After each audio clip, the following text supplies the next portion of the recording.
So on my channel, every now and then I keep coming across the message, why do so many successful managers post Sir Alex Ferguson that join Manchester United, why have they failed? And then the second follow-up to that question is the comment that even a combination of Pep Guardiola and Jurgen Klopp will never be able to manage this team and make them successful. So one thing is certain, Pep Guardiola and Jurgen Klopp have never managed Manchester United, and in all likelihood probably will never manage Manchester United. So we can put that comment to bed. But what we do know for a fact is that a lot of managers post Sir Alex Ferguson have failed. And according to the fan base, they all seem to think that the managers that came in as successful managers and left as losers. I want to demyth that comment.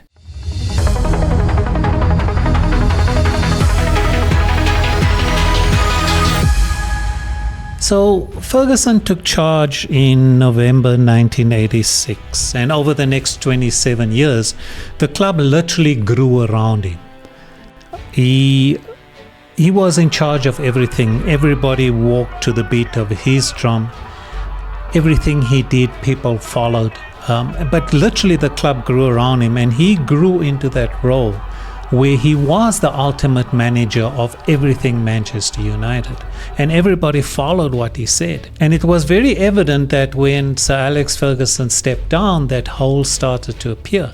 And the reason why holes started to appear was that the Glazers had decided or wanted to bring in a similar manager to Alex Ferguson and give the same kind of power that they gave to Alex Ferguson to any new manager that had come in. Whereas every other club was moving towards a more structured approach, in that they had a director of football, they had somebody to do the transfers, they had somebody to manage, and then they had the coach who took care of on-field duties and making sure that the team played and that the team delivered. Manchester United tried to instill Sir Alex Ferguson's legacy in the new managers that had come along. So at the time that Alex Ferguson was at Manchester United, he won 13 English league titles, 2 Champions League victories, which was in 1999, that was the treble winning season, and 2008, and 19 other domestic trophies. But the reason why he managed to do that, as I said, is that the club literally was built around Sir Alex Ferguson, and he grew with the club. It wasn't that he got there and that the full structure was there.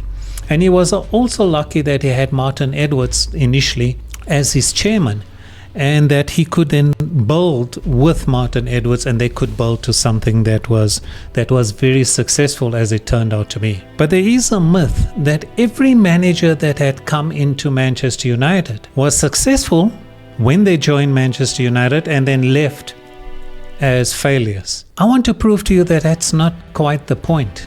In fact, I don't think that is a point. But let's turn to the Glazers very, very quickly. So the Glazers, we all know they are not footballing men. They bought the club for the dividends that they get out of the club, for the investment of the club. They really couldn't care less about on-field success. But having said that, they didn't stop a lot of investment into this team. The problem was that in giving absolute power to one man, like Sir Alex Ferguson had, to a slew of managers who didn't grow up with the club or didn't grow while the club was growing, would prove disastrous, and it has shown. So let's go through the managers one by one. So whatever manager came in, literally Ed Woodward was at the mercy of that manager. The manager said, I wanted this player. They would try and go and get this player or that player.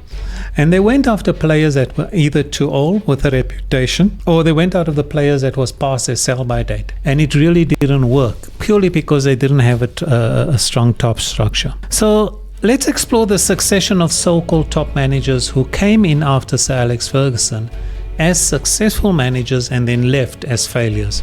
So let's start with David Moyes. There is a myth that David Moyes was the chosen one. What people don't seem to understand is that 8 other managers actually turned down Manchester United before David Moyes was appointed. So he may have been the chosen one and appointed by Sir Alex, but there were 8 other managers that turned this club down. And the problem with bringing in David Moyes into this position is, one, They again gave all the power that they gave to Sir Alex Ferguson to somebody like David Moyes, somebody that was untested at the highest level. They gave him a 6-year contract, and 8 months into his 6-year contract, David Moyes was let go. Again, bringing in somebody that wasn't tested at the highest level, giving him the exact same powers that they gave Sir Alex Ferguson, was a recipe for disaster. What did the Glazers do after that? They've doubled down on bringing in somebody that they thought, well, okay, so in David Moyes, we don't have somebody that was proven at the top level. Let's go and find somebody that was proven at the top level. And that was Van Gaal. And yes, people can say Van Gaal was proven at the top level because he coached Ajax, Barcelona, and Bayern Munich. And he was successful at all 3 clubs. But Van Gaal had not managed a club team since leaving Bayern in 2011. He managed the national team, which everybody knows is a very different kettle of fish to managing a league team. He was not prepared for the English Premier League. In fact, Ryan Giggs saw firsthand the struggles that Louis van Gaal went through. In fact, Louis mentioned that he didn't realize that the EPL was so competitive. There were no cannon fodder teams in the Premier League. Now, I remember in Roy Keane's book in the early years of Sir Alex Ferguson, was that Roy Keane always used to sneer and say that teams were literally beaten in the tunnel before they even stepped out onto the pitch. And those were lesser teams. The problem is that when Van Gaal came into the EPL, everybody from 1 to 20 could win on any given day. So the competition was at an extremely high level, and Van Gaal struggled. What made it worse is that his brand and style of football really didn't gel with the Manchester United faithful. The problem with being a big club like Manchester United is that there's an expectation not only of winning everything, or at least winning your domestic league and then go and chase in something like the Champions League, is that you had to win in a certain style. So even if you won, you were still criticized as a manager because you were not winning the way the Manchester United faithful wanted you to win. And that is part of the Manchester United DNA. A lot of the time you hear the chant from Old Trafford, attack, attack, attack. And that was something Sir Alex Ferguson instilled in his team, instilled in his coaches, was that Manchester United had to attack.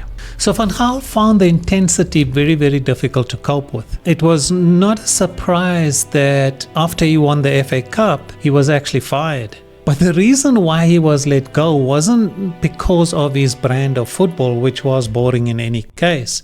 It was the Manchester United hierarchy bringing in somebody like Jose Mourinho to counter what Man City had done. And Man City had brought in Pep Guardiola. And the hierarchy felt that only Jose Mourinho was qualified enough to go up against Pep Guardiola. And they done it when Jose managed Real Madrid. Manchester also have themselves to blame because they had every opportunity to make Pep Guardiola the next manager. In fact, Sir Alex had flown out to see Pep. But because Pep's grasp of English wasn't that great and he couldn't understand Sir Alex's broad Scottish accent, he didn't know if Sir Alex was offering him a job or not. So ultimately he ended up at Man City, and the hierarchy at Manchester United started to panic, and they figured, well, we need to bring on a manager of equal stature to go up against Pep. And at that stage, or before that, Jose was of equal stature to Pep Guardiola. But by the time he came to Manchester United, I believe his powers were already waning. He'd just been fired by Chelsea for a second time, and he wasn't doing too good when it came to being regarded as on the same level as Pep Guardiola. But even Jose Mourinho, not at the peak of his powers, still managed to win 3 trophies with Manchester United. And the reason why I say 3, because I'm counting the Charity Shield as one of those trophies in his first year. And then in the second year, he finished 19 points behind Manchester City, but it was 19 points behind Manchester City in second spot. So somebody of Jose's caliber who had managed at Real Madrid should have found the transition into Manchester United a lot easier. But the problem with that was that at Real Madrid he did have a top structure, so he didn't have to take care of everything regarding the club. Whereas in Manchester United they gave him carte blanche and he had to manage every aspect of the team the backroom staff, the playing staff, everything that Sir Alex Ferguson had done, it was thrust upon his shoulders to do. They didn't have a director of football.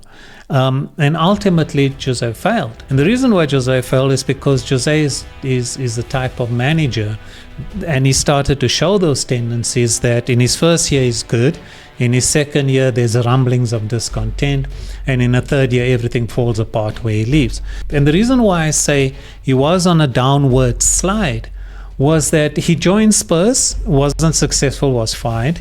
He went out to Roma, wasn't successful, was fired there. He did win one trophy, and eventually he ended up in free fall all the way down into Turkey, where he's now managing a team in Turkey. And no disrespect to the Turkish league, but that Turkish league is nowhere as close to the level of competition that you find in the EPL or in Spain, or even to that matter in Italy. I do understand that there are going to be fans that's going to say, well, hang on, I don't know what I'm talking about. And guys, I'm happy to engage with you. I'm happy to have this debate.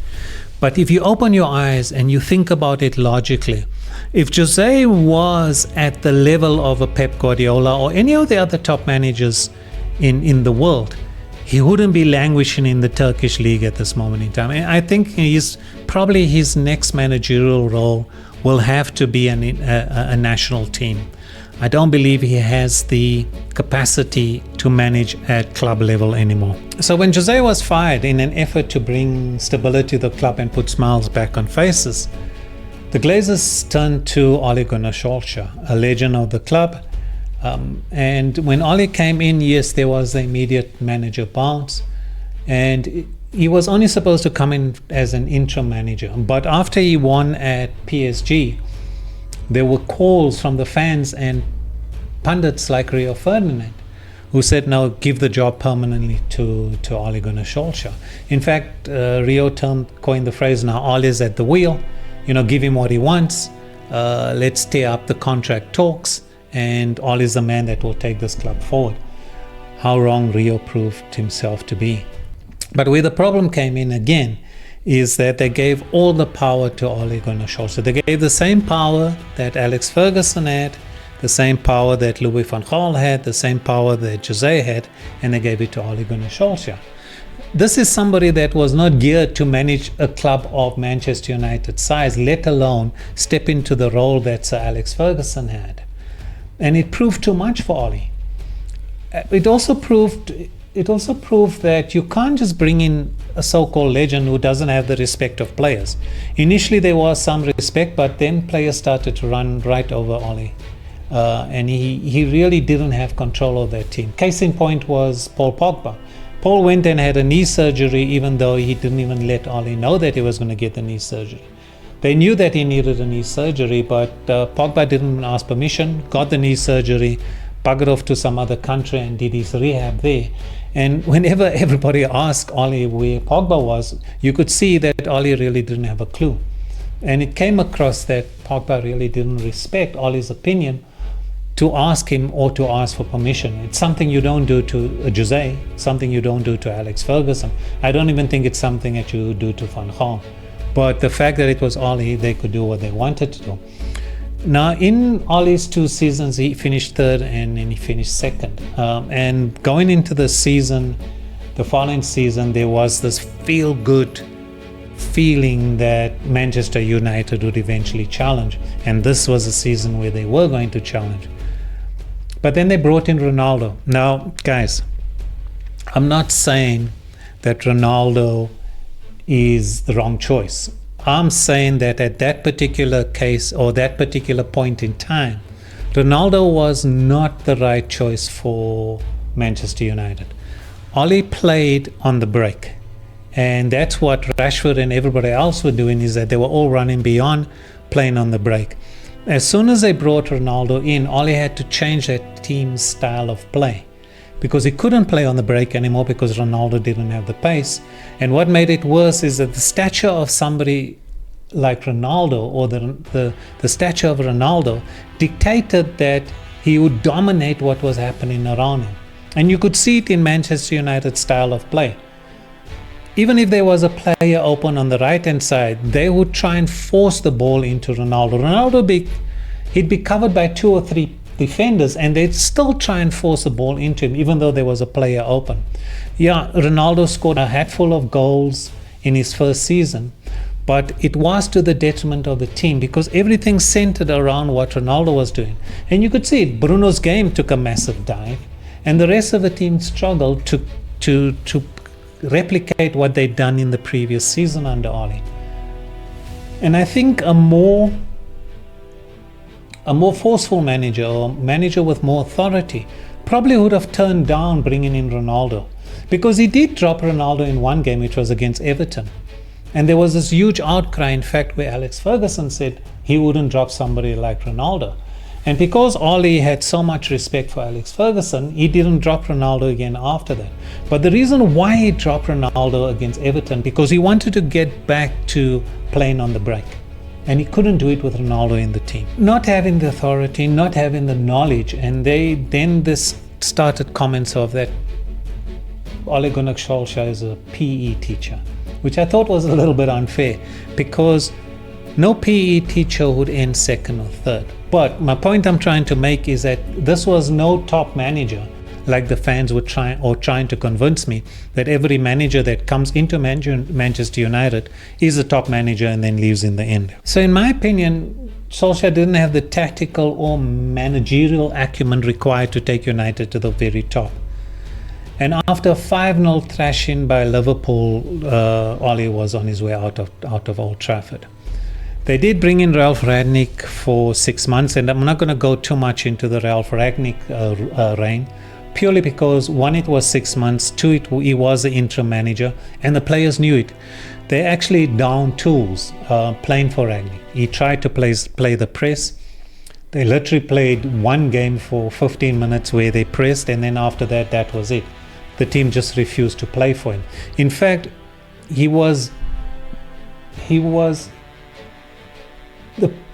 players showed openly that they couldn't care less what he was doing or what he was saying, because they knew he wasn't going to be around for a long time. In fact, Ronaldo was openly disdainful of Rangnick. His comment was, "Who's this guy? He's no coach," which I thought was wrong, but I can understand with top players, if you don't have respect for the manager, you're not going to play for the manager. But what he did was it infuriated, let me not use big words because my editor will kill me, but what it did was it upset the fan base. And the reason why it upset the fan base was that with Manchester United down in tools, they literally became the worst Manchester United team in Premier League history. Now, for those of you that are too young to understand, before it was known as the Premier League, it was known as the First Division. So in the Premier League era, this Manchester United team under the first half of Ole Gunnar Solskjaer and the second half of Rangnick was regarded as the worst Manchester United team in Premier League history. Then Manchester United went after Dutch manager Erik ten Hag. Erik ten Hag, who was coaching at Ajax at the time, hence the reason why they had to bring in an interim manager, because they were waiting for Erik ten Hag to finish his season at Ajax. So ten Hag was older than Moyes when he took the Manchester United job. So the fallacy or the myth that this was an up-and-coming manager, young manager, is just a myth. Yes, he did well at Ajax, but he played under a structure at Ajax. He came into an EPL that was very, very competitive, whereas in the Dutch league, no disrespect to the Dutch league, there's maybe 2 or 3 teams that's strong. Everybody else is cannon fodder. Again, as I explained initially in this particular video, is that in the EPL, there is no cannon fodder. Anybody can win from 1 to 20. So the Glazers still did not understand that you can't parachute somebody in to hold the Alex Ferguson role. Everybody else had gone to a structure where you had a structure above the manager, above the coach, and just allowed him to coach. So in giving all this power to Erik ten Hag, they gave power to somebody who came into a very strong league and didn't understand it and struggle, and then who refused to give up power. So The Glazers did start to realize that they needed a structure above Ten Hag. So they brought in John Murtough and Darren Fletcher. John as football director and Darren Fletcher as technical director. But even with this, Ten Hag refused to give up power in the club.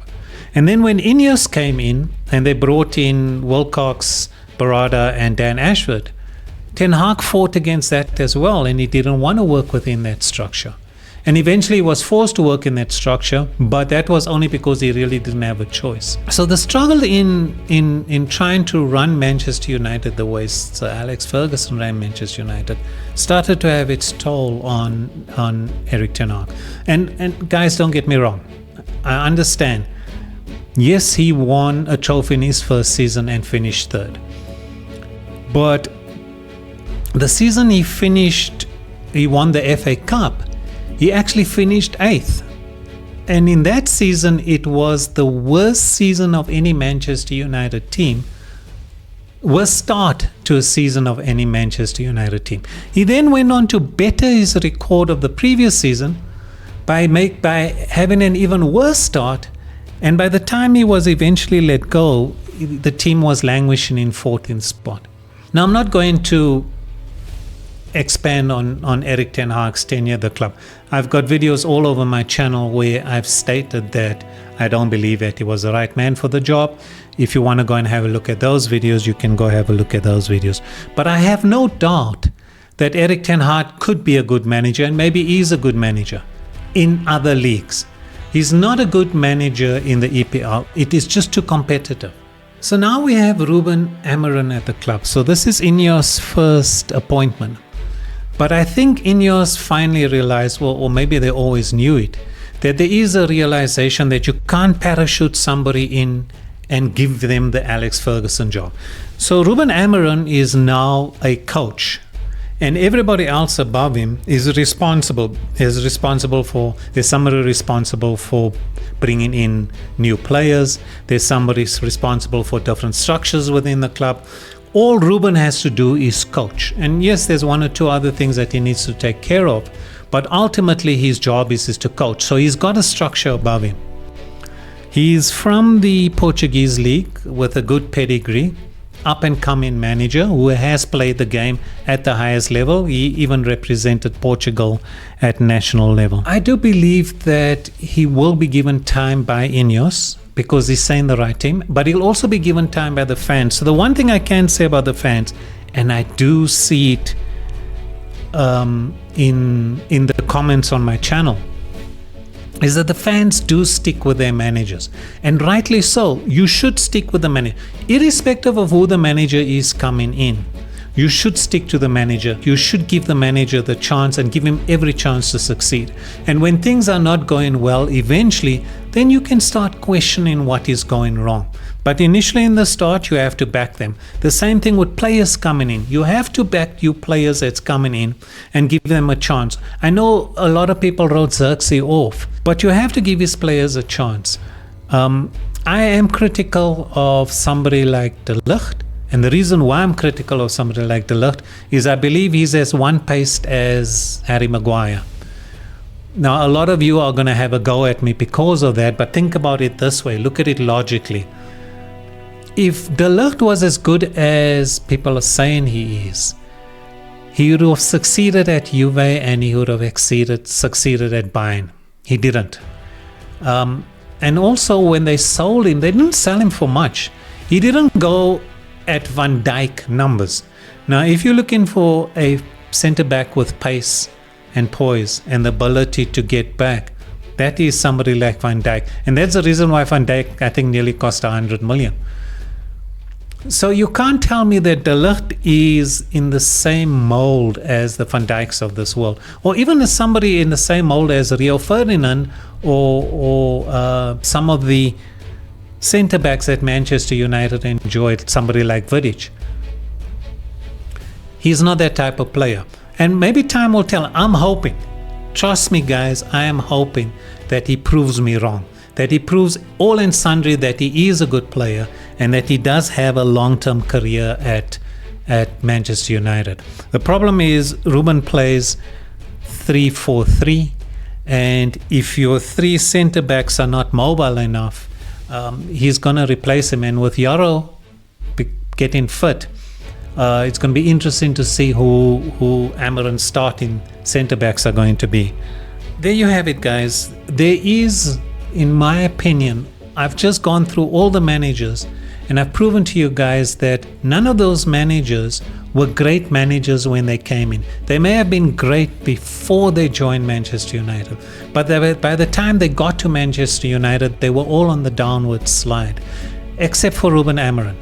Okay, and maybe Erik ten Hag. I don't think he was on a downward slide. I just believe that the EPL is too big for him.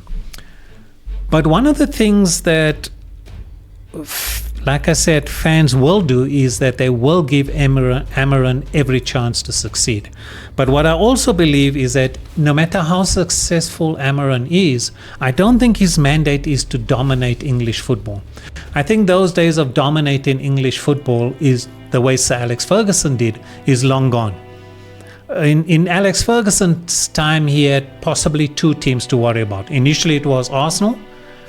And then when Arsenal started to wane, it was Chelsea under Jose Mourinho and some of the other managers.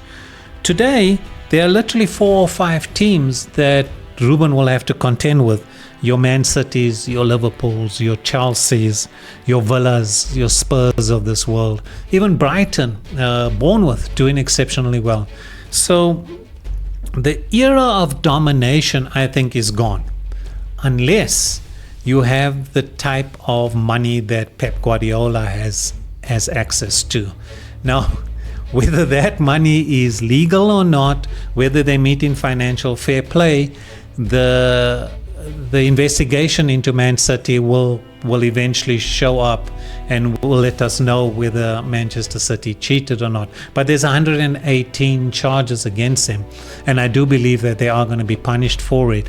But domination in the English Premier League, I don't think can happen. Again, like I said, unless you got Pep Guardiola type money.